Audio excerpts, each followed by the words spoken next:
Ito ay rated SPG. Striktong patnubay at gabay ng magulang ang kailangan. Maaaring may masiselang tema, lengguwahe, karahasan, sexual, horror o droga na hindi angkop sa mga bata.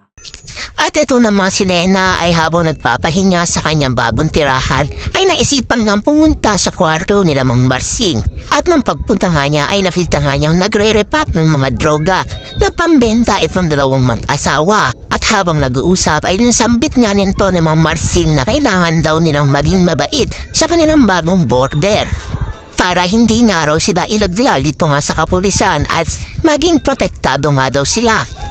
Nang hindi nga alam ng mag-asawa ay naririnig na nga sila nito ni Lena at nakukuhanan na nga sila ng video. Ang sabi naman nito ni Lena ay gagabitin nga daw niya itong protection sa kanyang sarili kapag umabot na nga sa kagipitan.